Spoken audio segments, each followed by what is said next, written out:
ตัสสะภะคะวะโตอะระหะโตสัมมาสัมพุทธัสสะนะโมตัสสะภะคะวะโตอะระหะโตสัมมาสัมพุทธัสสะนะโมตัสสะภะคะวะโตอะระหะโตสัมมาสัมพุทธัสสะพุทธังธัมมังสังฆังนัมมัสสามิ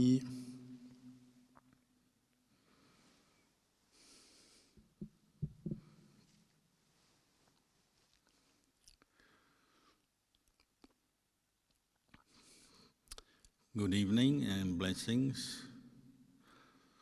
This weekend we're celebrating the birthday of Lumpur Anan, who I lived with for many years after Ajahn Chah passed away. And he had an important role in the beginning of this monastery, Buddha Bodhivana Monastery, and has been a guide and teacher to us for many years. So it's his birthday. He's 67 years old this year. So it's a time to recollect with gratitude and appreciation. A teacher that has given so much to so many other people, Sangha and laity, and not just in Thailand but all around the world.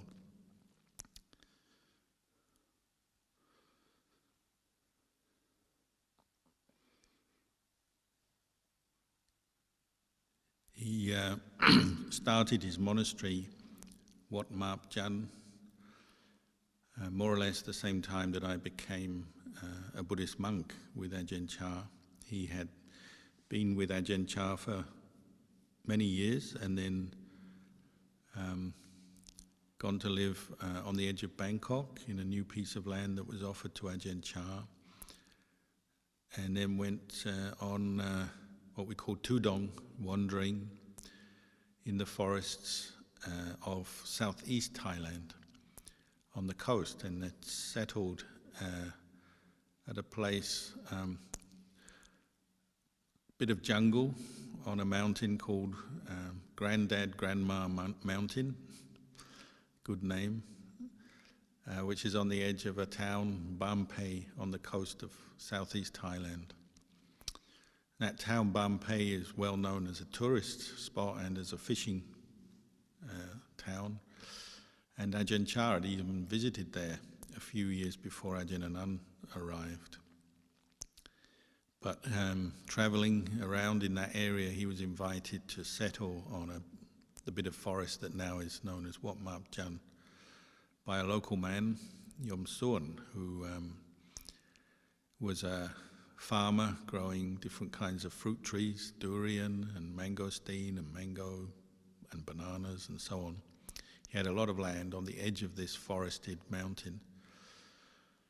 And on the northern end of the mountain was a famous monastery already in existence where Lumpur Phuong lived, and Ajahn Jeff Tanisaro, who is well known in the USA and in English-speaking Buddhist circles, he lived there. But this other piece of land that became Wat Marp Jan was on the other end of the mountain. It was just virgin forest jungle when Ajahn Anan arrived and was invited to stay there by Yom Suan. Before Ajahn Anan arrived, Yom Suan had actually had a dream where he received, if I remember rightly, he received a medallion of Lumpur Man in this dream. He was given this medallion, which is considered a very auspicious kind of dream, premonition of good things to come. And he was the one who invited Ajahn Anan to settle and practice in the forest on the edge of his orchard. But it was very difficult in the early years. There was nothing there. It was just jungle and wild animals and malaria. So it was malaria-infested jungle. There was no road, no electricity, running water, nothing. But that's how many monasteries start. start with just forest, and monks go and practice there, but over time they inspire people through their practice, and the faithful come forward and help to support the building of accommodation and infrastructure. Just like this monastery has grown over the last 20 years, Luang Anan's monastery started to grow. More monks came forward, or people came forward to ordain as monks, or monks came forward to live with him, and lay people started to help build the monastery from scratch. But when I first heard of Luang Anan, it was actually in Ubon, when we used to help look after Ajahn Chah, and Luang Anan always had great faith and gratitude in and respect for Luang Cha, his teacher. So even though his monastery, Wat Marp Jan, is a long way, 12 hours drive away from Ubon, he would regularly come up to visit Luang Cha. And he'd also send monks from his monastery to help look after Luang Cha. So I got to know him there, know of him, his reputation as a well-practiced monk, and a very kind monk who encouraged others in the practice always. I remember my first conversation with him. I'd only ordained for a brief period, and my Thai was good enough to converse, but not excellent. But I had a chat with him about the practice, and one thing stuck in my mind. So it's like 34 years ago, I can still remember that conversation, and one of the things he said was, life wouldn't be worth living if we couldn't practice the Dhamma. And that sentence just seemed to ring true, seemed to be sincere. He was speaking the truth as he saw it, that really there's no point to being a human being or living if you don't practice the Dhamma. That's why we're here, that's what it's all about. So I remember that from my first conversation with him, and that set the flavour for my personal relationship with him. He's always been a teacher who's encouraged the practice of Dhamma, Vinaya in others as well as himself. He's always set a good example by dedicating himself to the practice, and then a good example of someone with compassion and wisdom to help others and encourage others in the practice, right up to this present day.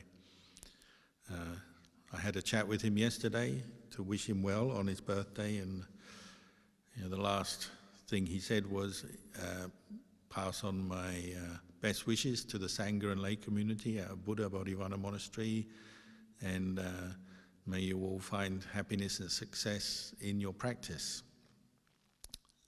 And that's always been the way he was, way he is somebody who encourages others to do good and practice the Dhamma.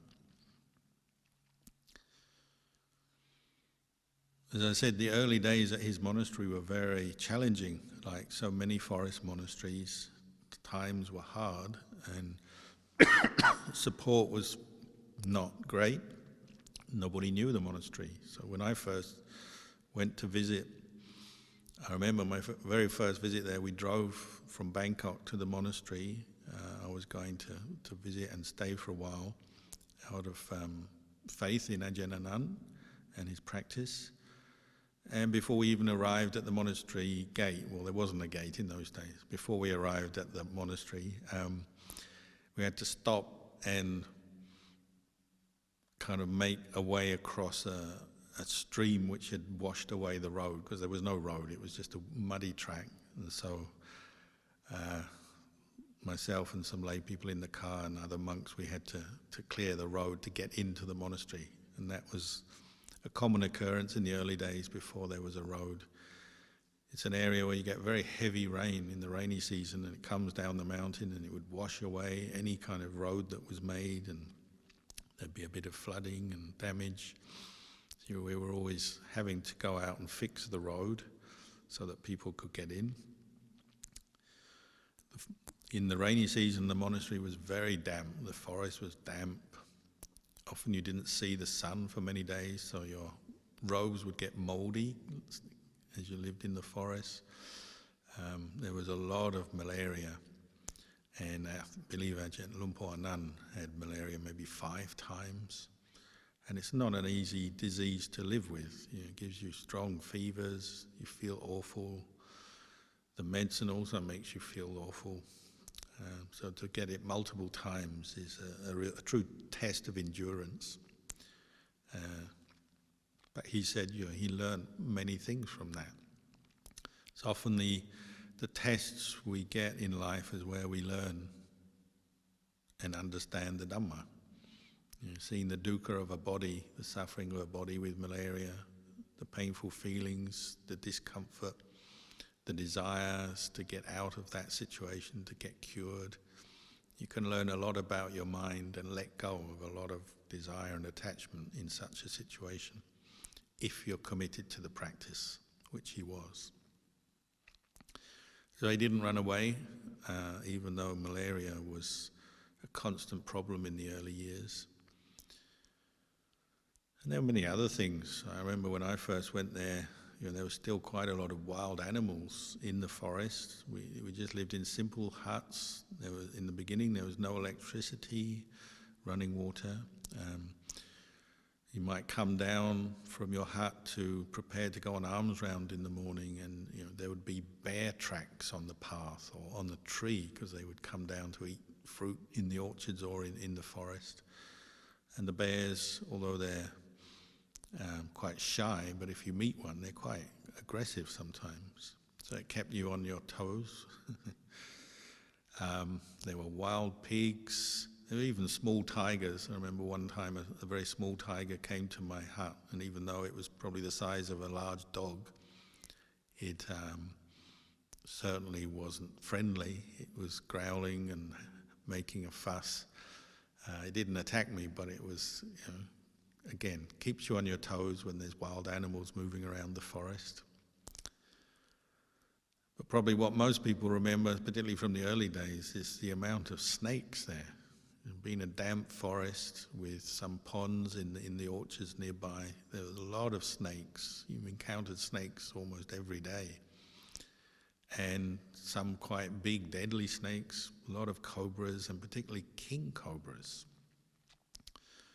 The king cobras there were big, as big as your leg. That's what I used to say. It sounds sort of like an exaggeration, but I used, because I met them so often, I would kind of quietly measure up the size of each king cobra I met, and I'd say, it's as fat as my leg. And some of them were very long, many meters long. And they had a terrible, fierce look in them. When you meet them, they're very fierce. They'd look at you like they could just gobble you up in a moment. So always got your heart rate beating. And they were very fast if they wanted to be, so they could come at you or away from you. And as far as I know, they never attacked a monk, but you could see the potential for that. So living with the king cobras, meeting them once in a while, also was very good practice, test of your patience and loving kindness. So Buddhist chanting always had a significance there, because you didn't want to meet anything, or you wanted to get yourself in the right mood if you did have to meet something, so you'd chant a lot. The Paritta chanting in particular.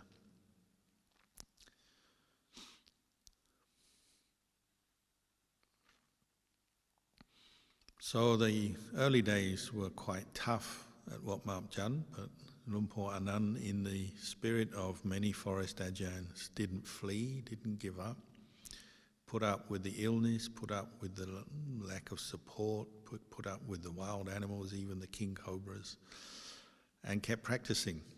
And so I was drawn to there, like a few other monks, to go and practice. And I remember when I first went there, what year would it be? Maybe 1987, I think. The morning meditation period would start at 3 a.m. and the monks were very diligent, would get up every morning to meditate early. Your day would start at 3 a.m., but actually you'd start at 2 a.m. You'd get up at 2 a.m. and the first monks to arrive at the meditation hall would begin their meditation at 2 a.m. And the last monks to arrive at the morning meeting would arrive at 3 a.m. So it wasn't a place you slept a lot. And Luang Por Anan encouraged everyone to put forth effort into the practice of meditation and training the mind, because he saw that as the most valuable thing we can do. So whether it was lay people or, monks or lay guests who came to stay, which there were only a few of, but they did come, everyone was up every morning very early to meditate. There was a little bit of chanting, and then at dawn we'd go out on alms round. And in those days, the early days, the alms round was, sometimes you'd walk 8 or 10 kilometers on an empty stomach in the heat, the dust, and get back to the monastery. Sometimes there was torrential rain, and you get back and you could literally squeeze your robe out, wring it out like a towel or something, because it's so wet. And on the days when it was heavy rain, didn't get much food, so you wouldn't have a big meal on those days. And even the monks who had malaria often would still go out on alms round to collect food amongst the villages and the farms of that area. I remember one time, I think Ajahn Tong came back from alms round. He had malaria and he was so weak he just sat down and fainted, became unconscious. Couldn't eat his meal that day because he'd passed out. So it was a time where everyone was surviving on their dedication to the practice of Dhamma. Conditions were tough, but you were kept going by your own faith, by the inspiration of living with Luang Por Anan, his teachings and his words of encouragement and his example. The Buddha said a Kalyana Mitta is somebody who not only teaches you the Dhamma, but they set an example in their own life, in their own way of practice. And he certainly lived up to that. He also put lots of effort into his own meditation and practice. His practice of the Vinaya, the monk's code of discipline, was exemplary. And his understanding of Dhamma was always very profound. And many people have appreciated that over the years and commented on how he seems to have really understood Luang Por Cha's teachings very well and managed to kind of preserve them in his monastery and in his teachings. He seems to have a lot of Ajahn Chah in him.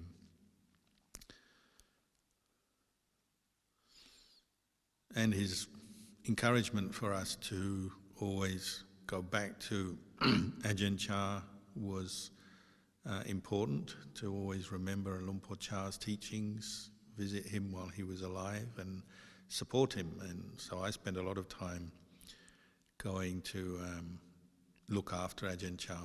The word we call is upatak, means like to attend on him, because he was so ill in his last years. So he always encouraged us to respect our teachers. And he also, one of the nice things about living with Luang Por Anan was that he would take us to see different teachers. He encouraged us to respect good Dhamma, people who practice good Dhamma, to visit them, listen to them, respect them, just as we now respect Luang Por Anan.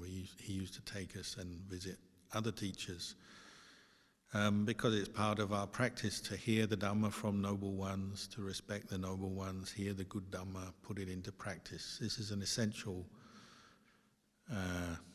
cause or condition for your own progress in the Dhamma. And he was very broad-minded in the sense he would go to different teachers, take monks to visit, to receive teachings and share the Dhamma. And I'm very grateful for that, because I got to meet many very great teachers who lived in Thailand, whom perhaps I wouldn't have gone to visit or may not have even known about. I noticed Luang Por Anan, whenever he was visiting a teacher, even if he didn't know them personally, they'd always treat him very well and show great respect for him, which was always inspiring, and always seemed to lead on to good things. You get good reflections on the Dhamma, good meditation. So something very important, the respect for Sangha, the respect for senior Sangha, visiting them, listening to their teachings. This was, for me, and I think for many, many other monks, is a very important thing. I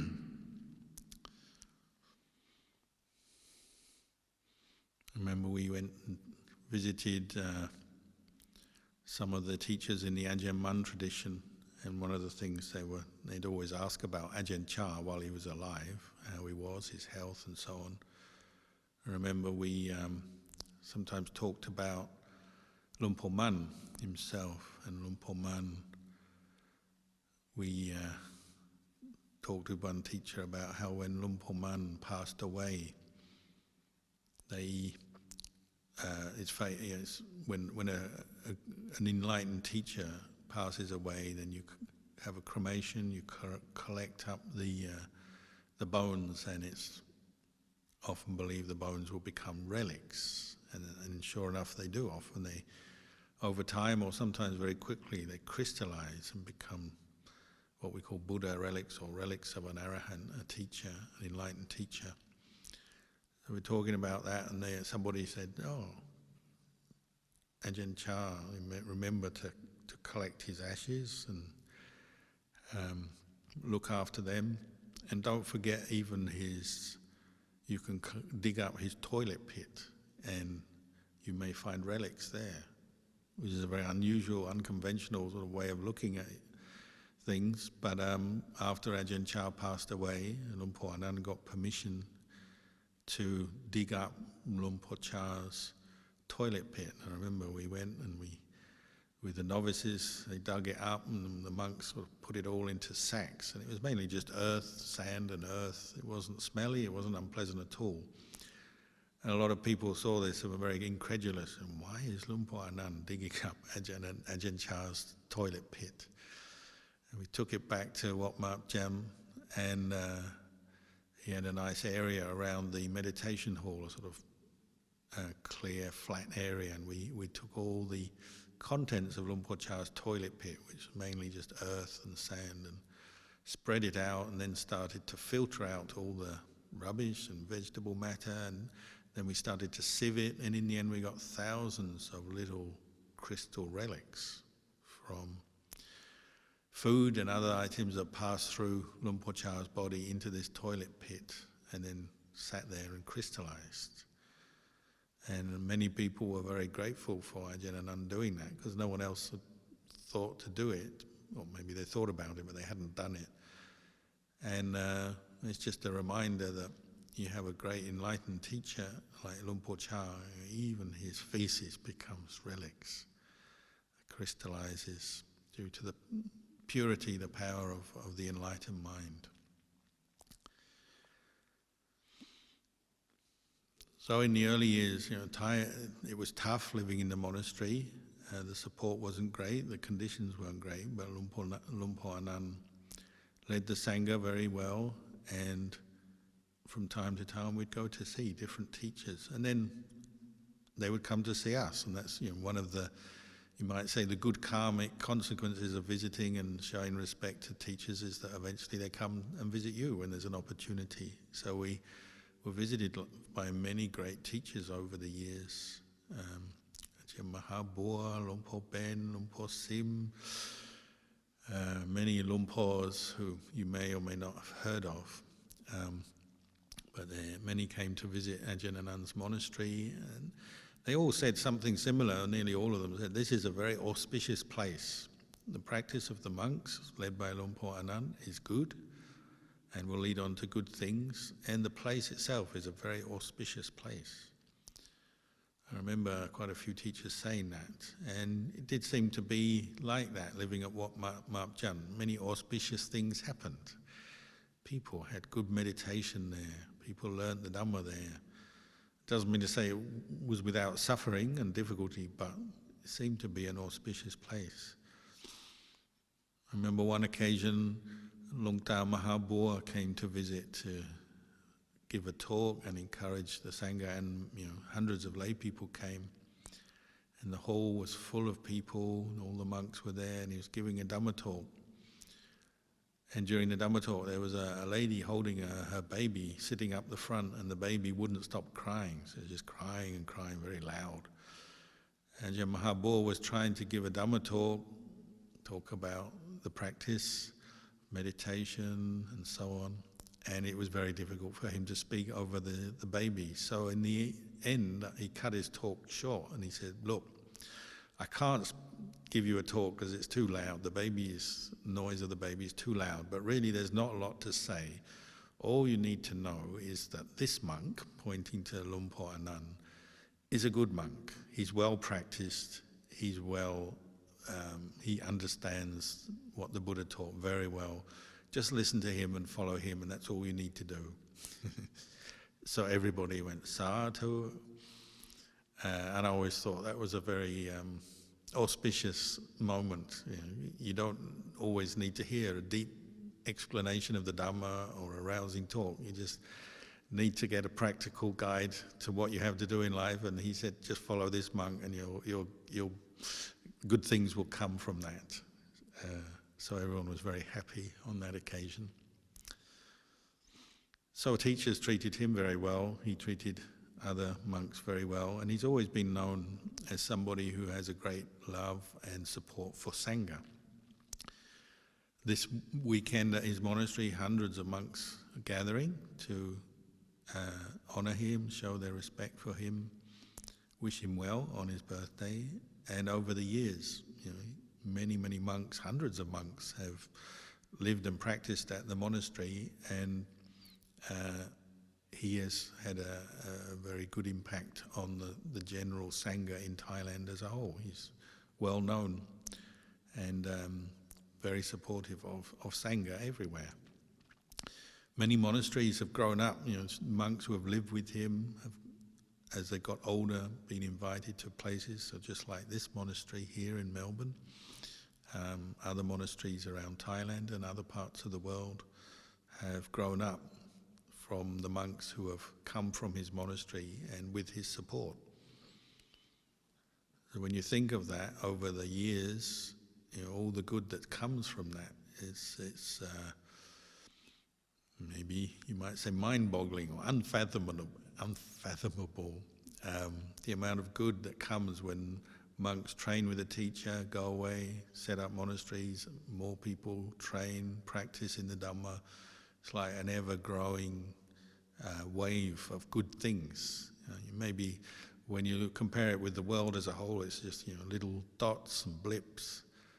But when you look closely, you can see, many good things have come from the teachings of Luang Anan. He's always encouraged Sangha and laity to keep the precepts, as you would expect. Our practice is founded on virtuous behaviour, abandoning unskillful, unwholesome behaviour and cultivating virtuous, good behaviour. And one of the roles of a teacher is to keep reminding us to do that. Sometimes you need that, you need to be reminded, sometimes you need the example. Sometimes it just happens, the goodness of the teacher means it brings out the good in the people around the teacher. It's one of the values of having teachers, good teachers. They seem to bring out good qualities in people when they're around them. So he's always encouraged people to keep the 5 precepts, 8 precepts. And that's one way you can even show your gratitude and appreciation for a teacher. You can take on as a determination. You say, I'm going to keep the 5 precepts to train myself out of respect, out of gratitude for my teacher. I will do this. Or the 8 precepts.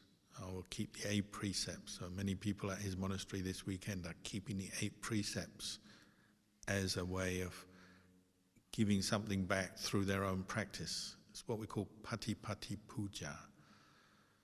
And the Buddha said, there's 2 ways to venerate a teacher or show your respect for a teacher. One is by giving offerings, candles, flower and incense, which is a thing we often do, give on a teacher's birthday or an important occasion, or offer to the Buddha statue and so on. But then there's patipati puja, actually making your practice an offering, giving something back to the teacher.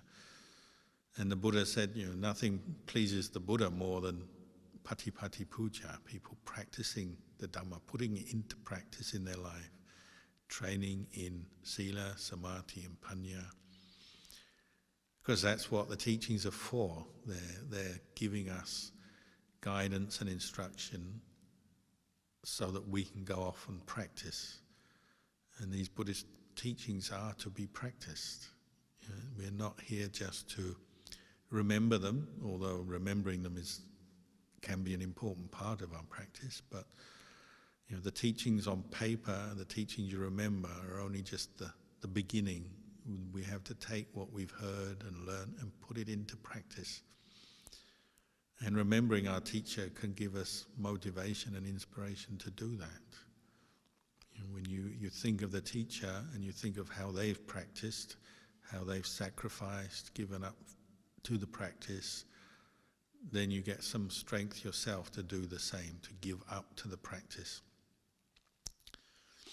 One of the words that describes that in Thailand is the word yom, which means to surrender. Meaning, do you surrender? Do you give up to the practice?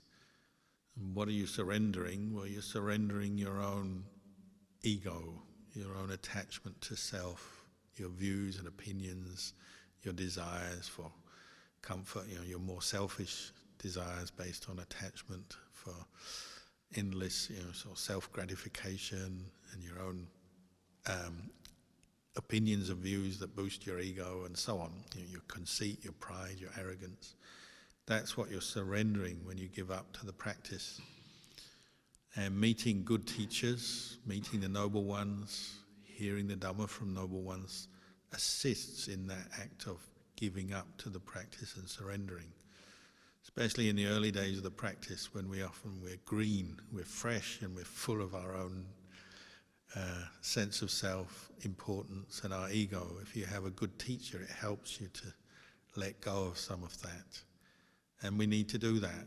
Anyone who's practiced the Buddhist path will have to admit, what are we doing here? We're letting go of attachment to self, the delusion of self, which and all the ways it manifests in our life. And teachers who show little attachment to self, who give a great sense of non-self, help us to do the right thing there, help us by example, and always giving a reflection back. What is the mind like? The mind of not self, non-attachment like? Well, when you have a good teacher, they give that reflection back to you. And so many people living with Luang Por Anan have had that experience where they had a strong sense of self arise, some emotional state.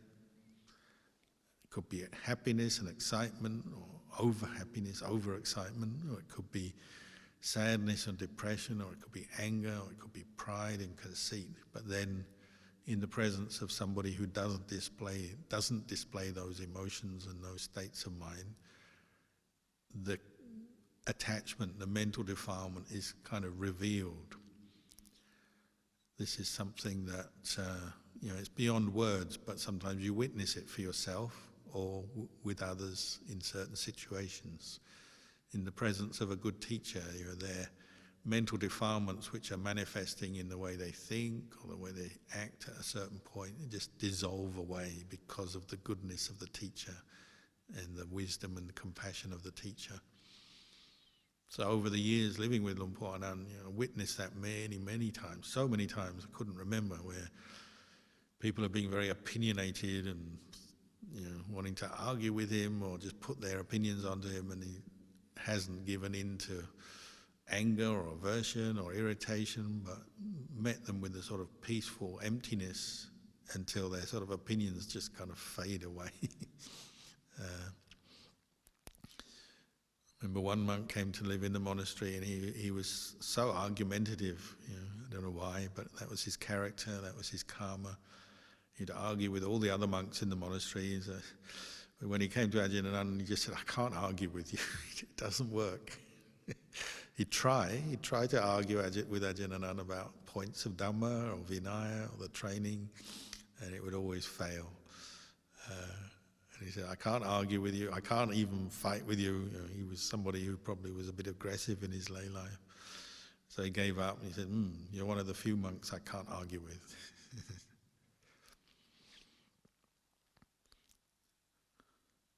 So over again, I myself and others witnessed his compassion. He used to regularly teach the monks 1 a.m., 2 a.m. Didn't get much rest for himself. We used to practice meditation in the evenings till maybe 10 p.m. and then quite often go and see him for a chat, a Dhamma discussion, and those discussions sometimes would last till 1 a.m., 2 a.m. So he gave a lot of time and energy to the Sangha, and so people appreciate that. And when you see a teacher sacrificing for others, then it brings out that quality in you, and it brings out your gratitude and appreciation. It makes people try harder in the practice. So it leads on to good things.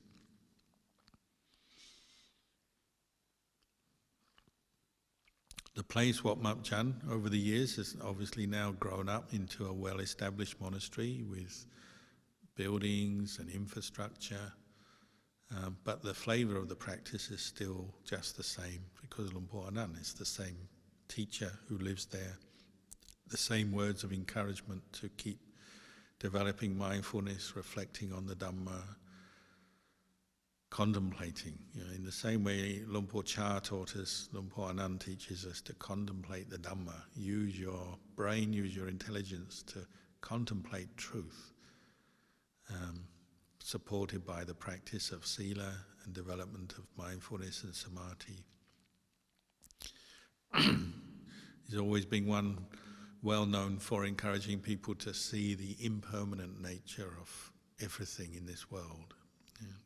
Physical phenomena, mental phenomena. In his own practice and his own way he runs the monastery, everyone knows he's very unpredictable. When you live with him, you're not quite sure what's coming, because he encourages people to experience impermanence. So sometimes you don't know where you'll be staying next month. Maybe he'll send you to another monastery, or you're in another monastery and he'll bring you back.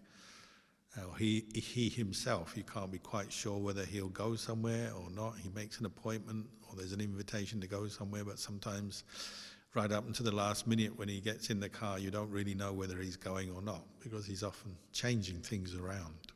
Keeps people on their toes that way.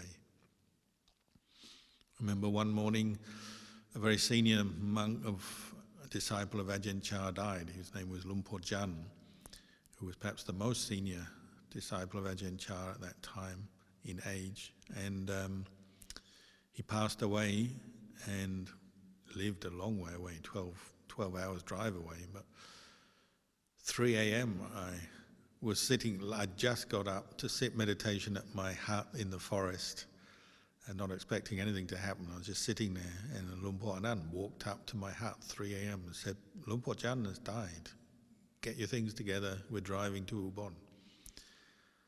So regularly there would be those kind of unpredictable situations, and you never quite knew what was going to happen next living with Luang Por Anan. When Luang Por Buddhadasa passed away, there's another monk that Luang Por Anan had taken us to see on several occasions and encouraged us to listen to his Dhamma. The announcement was made in the morning, Luang Por Buddhadasa has passed away. He'd passed away already, I think, for a few days or a few weeks, but then they made an announcement one morning there's going to be a cremation that day. And of course we all had faith in Luang Por Buddhadasa and wanted to attend that cremation out of respect, but He was over 1,000 kilometers away. How would we do that? How would we get there? They're going to do the cremation at 2 p.m. and that morning we're still in Wat Map Jan, miles away. So I was walking back from alms round and I met Ajahn Anan and some of the monks in the car driving out of the monastery, and they said, we're going to Ajahn Buddhadasa's funeral. If you want to come, you better jump in now. So I just jumped in the car. We didn't eat, we just went to Bangkok to try and get on an aeroplane to fly down to Surat Thani where Ajahn Buddhadasa's monastery was. And we got to Bangkok airport, the old airport, Don Muang airport, and it was packed because so many people had read the news or heard the news that this cremation was taking place, and they all had respect, faith for Luang Por Buddhadasa and wanted to attend. And there was just one scheduled flight, Thai Airways flight, so it was already sold out. And there were hundreds and hundreds and probably thousands of people trying to get there, and they're all saying, oh, you only got one plane, we got to get there. And we thought that's it, we're not going to make it. We hadn't even eaten, it was already like 10 or 11 o'clock in the morning. We hadn't had any food, just give up that. Don't need to eat for the day, just go and attend the funeral if we can. So we're just standing there wondering what to do. There's 5 of us, 5 monks standing in a row, and there was hundreds of people milling around, all kind of arguing, trying to get on this plane, get a ticket for the plane, and they couldn't. And Ajahn Anan just said, spread metta. So we all just stood there, closed our eyes, meditated and spread metta. I imagine his metta was much more powerful than mine or any of the other monks. But anyway, he spread metta, and he's renowned for his powerful metta. So he spread metta, and then after about 10 minutes, very unusually, the head lady of the staff who sold the tickets at the ticket counter at the airport, she walked out from behind the counter and walked straight up to us, and she said, would you like to go to Surat? We said, yes. She said, well, there's 5 tickets on this plane that was held for people and they haven't shown up. Would you like them? So we said, yes, of course. And so we got onto that plane. A lot of the other people did actually manage, apparently they hired on the spot, were able to hire another plane to follow our plane down to the funeral. So they did get there as well, many of them. But it always stuck in my mind, just standing there spreading metta, and then this lady walks out and says, 5 tickets in what seemed to be a hopeless situation. Quite a few times over the years that kind of thing has happened. When you're with Ajahn Anan, often hopeless situations can turn around and good things can happen. So we got to Surat on the plane. Again, didn't eat, and just walked out of the airport, don't have a lift, don't know anyone, and it was still another 80 kilometers to the monastery. So we just walked out, and somebody just pulled up with their car and said, oh, you're going to the funeral, we'll give you a lift. So everything turned out all right in the end. Living with Luang Por Anan is a bit like that. Often you go through challenges and difficulties and uncertainties and problems, and then it all turns out right in the end, in one way or another. I think many people would agree with me. It's quite a common experience living with him. So he has much parami, much merit, great metta, and you see that in different occasions. Helping people to understand their own problems, their own attachments, helping people who are sick, helping people who are suffering in different ways with acts of kindness, good wisdom, and not always saying what people want to hear. Like I remember one lady, her daughter was ill, and she's a mother worried that her daughter's going to die, seriously ill, and completely beside herself. And so she asked Ajahn Anan, what am I going to do? My daughter's dying. Ajahn Anan answered, we all have to die. And out of context you might think, well, that sounds like a very cold thing to say, but it worked. It stopped the mother from panicking and proliferating about this fact that her daughter may die, and just bringing her back to the reality is we all have to die. That's normal. It's part of life. Then she could think straight, having heard those words. So they were harsh words, you might say, but they did the job. You might call it tough love. Luckily, the daughter didn't die, but the mother got a very good lesson. And over the years, many experiences like that.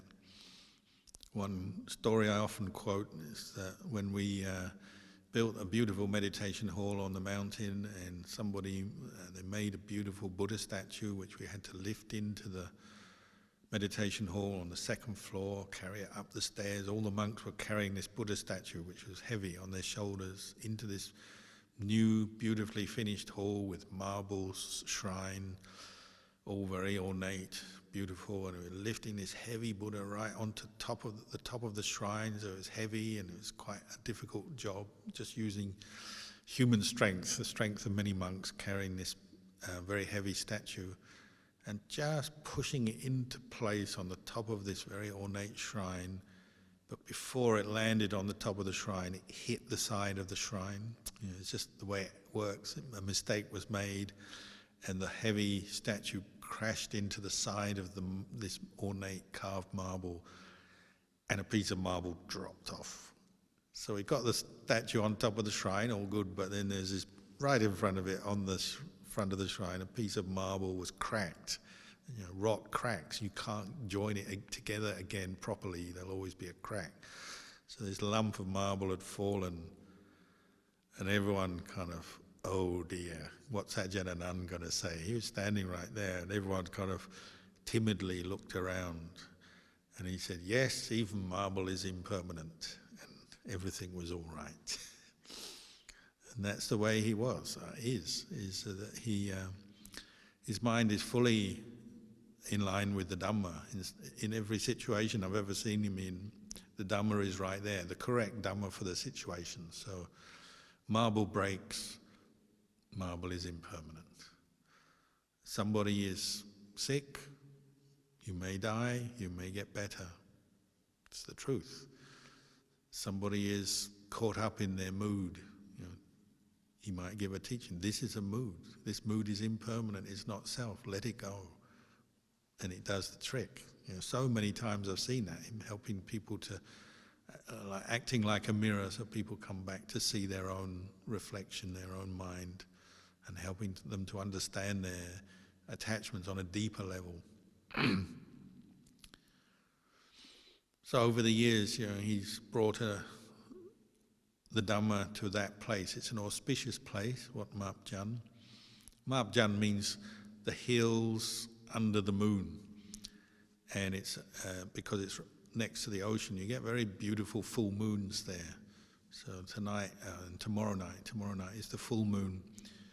And so you see the moon glistening on the sea, and then the moon on the jungle, on the slope of the forest. Probably a very apt name for the place. So it's an auspicious place, and Luang Anan has brought auspiciousness to it through his teachings and his presence over the years. Even some very amazing things have happened there over the years. Like maybe the first year that the monks were living there, there's one night, the full moon night again, or maybe not the full moon night, but one of the moon, maybe a new moon night or full moon night. They were practicing meditation, as we used to do. We used to practice meditation all night long, dedicate the night time once a week to sitting and walking meditation. And around midnight on one night, one of those occasions, an amazing kind of greeny white light emerged in the main compound of the monastery for about a minute. It's kind of like as if somebody had turned on a massive floodlights. There's a kind of greeny white colour. It just gradually lit up the whole forest, the whole mountainside, and then quietly faded again. And the monks all saw it. And they say apparently this is the light of Indra, Lord of the Devas, coming. And when the Deva comes, you get these amazing lights come with them, just briefly. or quite a few people in the local town of Bampe saw this. And one man who came to the monastery regularly saw it. He thought, must be the army having night maneuvers, night exercises on the mountain, because they did do that sometimes. But then he checked and the army weren't there. So he came up the next day. I saw this amazing light on the hill. What was it? I thought it was the army, but they're not there. So what was it? Nobody said anything, but everyone had seen the light. But eventually we heard that this is the light of Indra coming to encourage the monks in their practice. And over the years, a few of those kind of Deva lights have been seen there. Something amazing that you don't get everywhere, but perhaps are just quiet signs that good things are happening there. Many people have had very good meditation experiences there, developed firm samadhi, and had some good insights. And again, you can see this is the influence of Luang Por Anan. His own samadhi, his own mind, very firm in the Dhamma, firm in his sila, firm in the samadhi, firm in his wisdom. Unshaking, unshakable. You never notice him, you never sense that he's suffering or shaken by events. I remember the first time he took us out into the deep forest in Khao Yai National Park, where there's a lot of wild animals and it's kind of a lonely place where monks used to go, maybe they still do, go to practice meditating in such a situation. And one evening, Ajahn Anan was walking meditation. We were all camping at separate parts of the forest. We weren't that far from each other, but we weren't right next to each other either. So he had his own spot, and he was walking meditation, contemplating the Dhamma, making his mind firm in samadhi, and out of the bush came a king cobra and sort of slithered towards him. And he said at first he wanted to make his mind free from fear, free from any kind of stress, anxiety, agitation. So he just closed his eyes and went into a deep state of samadhi just to make sure that none of the hindrances were bothering him. Because of the presence of the snake, it will naturally agitate you, normally speaking. So he went into this deep state of samadhi, and then he said he came out of samadhi. He's just standing there with his eyes closed. He opened his eyes. The snake was still there right in front of him, but when their eyes met, perhaps because his samadhi had been so deep and so powerful, he looked the snake in the eyes and their kind of energy met, and the snake just keeled over, unconscious. So this king cobra just went unconscious, lying there for about half an hour or something, couldn't move, sort of flopped, and then eventually got up and sort of slithered away, kind of, what happened? Ajahn Anan didn't have any intention to hurt it, but he said it was just the power of his own peaceful mind met the power of the snake's mind, and the snake went unconscious. Maybe the snake had a unwholesome intention. And you notice an unwholesome intention, even in an animal or a human, agitates the mind. The mind is not settled and it's not as firm as a wholesome intention. So samadhi in Buddhism, we define it, in one way you define it, is it's the continuous presence of wholesome dhammas. The mind is not swayed, it's not agitated, because wholesome dhammas bring tranquility, calm, mindfulness is present, and it's not shaken, not wavering. So it seems Ajahn Anan had that state of mind. The snake had its own state of mind, whatever that was, hunting and maybe a bit aggressive or whatever. So its mind, you would say, is in a lesser, a worse off state. So when it meets the mind of the wholesome mind of the monk, the mind of the snake kind of caves in. So it actually went unconscious, a bit like being punched on the nose, but he didn't touch it physically, but a bit like being punched on the nose. So it just went quiet for half an hour and then kind of slithered away in another direction. So always remember that, because it's a sign when your mind is firm in the Dhamma, sati is firm, samadhi firm, wisdom is firm. It has a very powerful effect, can protect you, can have a good effect on others. So, as I was saying, when he spreads metta to people, it can really calm someone down, help them in their meditation, or it can protect even from king cobras. So over the years, many people, monks and laity, have come to appreciate Luang Por Anan and his teachings, always encouraging them to respect the Buddha, come back to recollecting the Buddha, the original teacher,